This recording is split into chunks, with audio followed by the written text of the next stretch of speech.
What should you invest in? That's too big of a question. I'll tell you what you shouldn't invest in. We want to start having our money work for us. When would you recommend for someone to start investing? And what would you recommend to invest in exactly and why? And how would you feel about creating a trading on investment? Okay, good question. So I would say, and doesn't matter like what you do and what career, it really doesn't matter, right? Because how we make money, there's so many different ways to make money, right? So the first goal, it's earning through our own skills, our own abilities, using our high income skills, is to become an accredited investor. That's the first goal, right? Because until you become an accredited investor, right, you're investing things that most people invest in. Nothing wrong with that. Like you can buy, index fund, and it's good, but you don't get into the more exciting stuff, right? Legally, like all these companies, they can't take money from you. So, which is $200K a year, 2 years straight, right? Or household, like if wife and husband, that's $300K a year, so $150 each.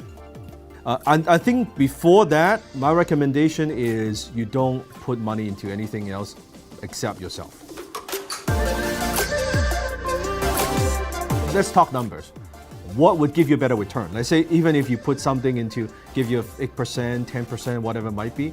If you read a book, if you take a course, if you get coaching, you get training, whatever it might be, you always make more money, period. No investment would give you that kind of return when you work on your skill, right? And no one can take that away from you. You are in control, right? If you are closing, 1 out of 10, you can now close 2 out of 10 by reading some books, by getting training, by all those, by going into an event. Nothing pays better than that. Once you get there, then you can look into transitioning into investing in something else, right?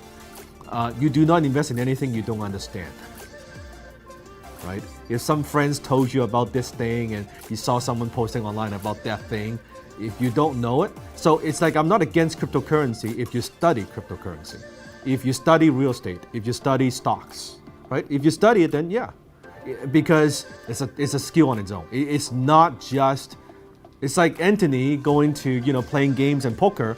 Like the ones who don't have skills, they just it's blind luck, right? But the one with skills, they can read people, they can there's certain psychology and strategies goes behind it, right? So you only invest in something you understand, and also it has to do with how much capital you have. I mean, if you're doing $200,000 a year, buying real estate might be tough. Depends on the country, in Vancouver, you can buy a washroom. You can't, it's not that exciting, right? And chances are it's not going to produce any cash flow. I think at the very minimum, when you put aside some money, for most, a basic plan, this is not sexy, but it works, right? And I did this, I started when I was in my 20s, is you put some money aside, $500, $1,000, put it aside, put it in the index fund, let's say S&P 500, you don't touch it, you don't think about it, it's just every month, you just do that. That's a very, very basic, right? If you put aside $500, $1,000 a month, you do it for 30, 40 years, guaranteed by the end of that, right, you're gonna have $1 million or more if you don't touch it. And that requires no skills. And it doesn't also sacrifice any of your lifestyle, right? You're making a few $100,000, put aside $1,000 a month, that's $12,000 a year, that's nothing, right? And you don't need to study. That you can just pick an index fund that's like low cost, low fee, boom, and then you don't, anything above that, then you need to study. But everybody should have a plan, because it's like, when all things fail, this thing by the time when you're old, 30, 40 years, when you retire, you got something.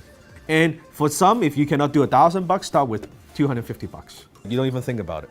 That's the basic richest man in Babylon, that you pay yourself the 10% kind of concept.